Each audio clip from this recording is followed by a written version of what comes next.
Can't keep waiting on me. I'm gone. You keep waiting on me. Can't keep waiting on me. Why you waiting on me? I'm gone. Just had the pleasure of rewatching Those Who Wish Me Dead, starring Angelina Jolie, John Bernthal, Nicholas Hoult. It's a action thriller western, modern western film, written directed by Taylor Sheridan. It's a story about two hitmen trying to track down a um I think an information like witness from harboring information for companies. Two hitmen are they're trying to assassinate the guy and including their kid, and the kid cross passes with a Firewatch scout who is trying to overcome past traumas, and the two end up colliding. A very unique.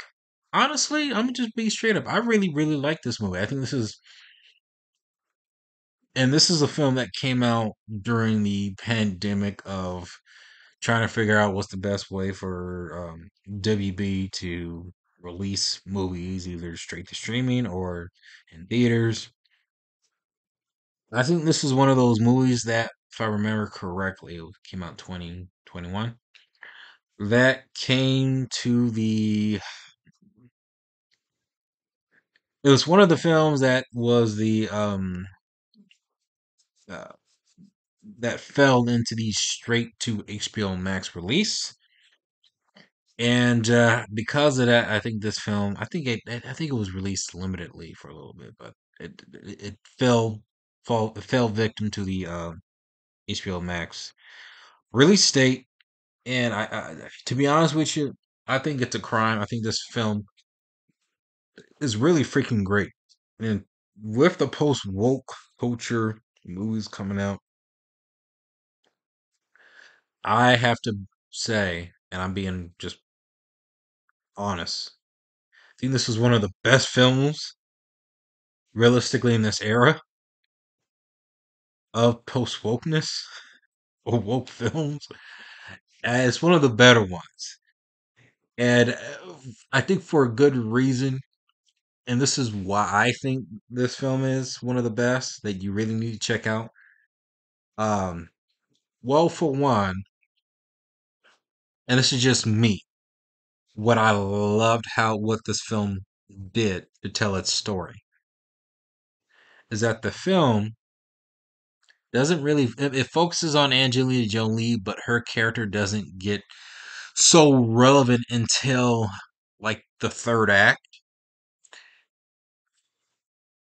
where she plays. I forgot the character's name, but she plays a firefighter who decides to transition to become a Firewatch to basically run away from her tragic past of having to witness um, the tragedy she had to face or dealt with during one of her rescue missions as a firefighter, and they show that in flashbacks and the horror of what she felt to that, and she decides to isolate herself while also trying to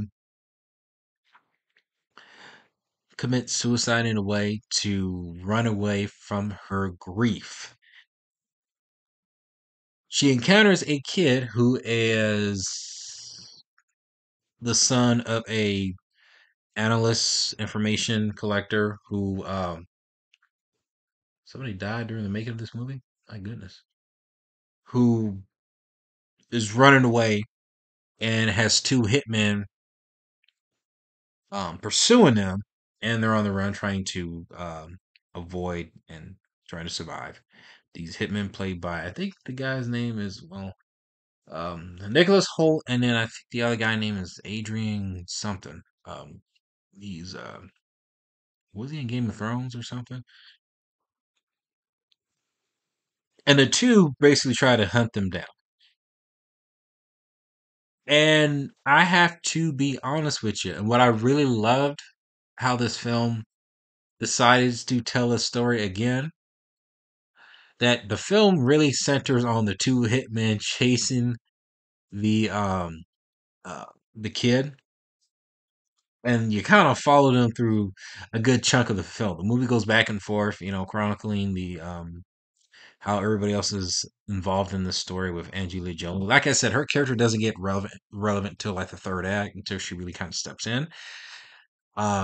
Where you kind of mostly see her running away, dealing with her grief, and trying to figure out the best way to cope with it. John Bertha, who's great in this, he's kind of like the main lead halfway from like the beginning of the movie, while the film chronicles these two hitmen, as he kind of stumbles into the whole scenario because his character knows the father that eventually the witness who knows the witness that is trying to run away, escaping from these hitmen. So his character actually becomes relevant in the first half, and Angelina's character becomes more relevant in the second half, and the two kind of join together to kind of take down these hitmen. The action, what I loved about this, is quick, but there's a sense of tension and thrillingness with a little bit of fear that goes on in this. And it's scary and quite abruptly shocking. And I love how this film uses action as a way of terror with a little bit of excitement, but just like freaking intense than just having like, I don't know, action scenes where you can have fun with it. Like I like, to me, that's fine, but I think it gets played out, and I think realistically, if you're in a situation like the film shows, you'd be terrified, and it'd be shocking and scary.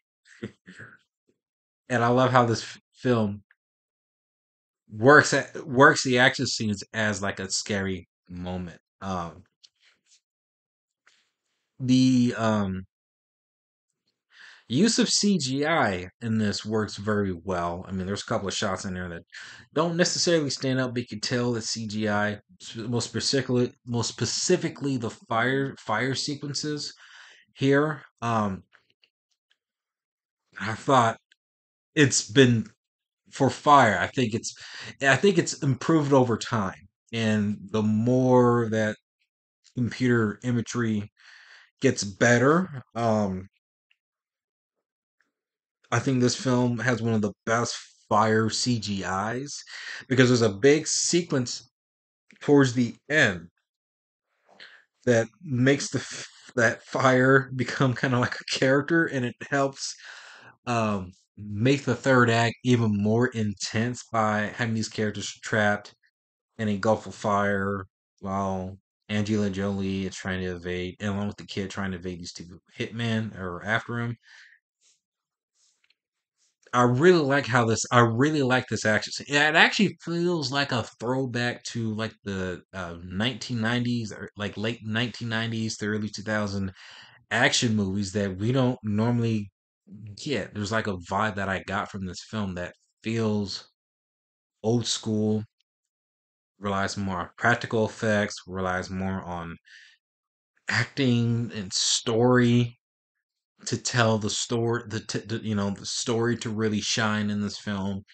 It doesn't really glorify or shine on an actor to really, give him the moment. It's more about the story and how the story affects the characters and how these characters' action affects the other characters. And I love how this film goes old school with this. Okay, I'm not gonna die. Like I said, that there's some CGI sequences in here that it doesn't take me out of the movie, but I mean, it's just the trend that we're in, and I thought they used at their disposal CGI with a purpose. Um, I really like this action movie. I think it is one of the best woke films to come out. Um, and trust me on this, I don't think you'd be disappointed. I mean, it's great. Also, Tyler Perry is in this. He only has a scene in here, but he's pretty good in that one scene. Those Who Wish Me Dead, have you seen it? Comment below, let me know. It's now available on Tubi, and it should be available on HBO Max because it's a Warner Brothers film. It says it has a 7-day expiration date on Tubi, which I think is gonna come back. But check it out. Let me know in the comment section below, and let me know what is your favorite underrated movie.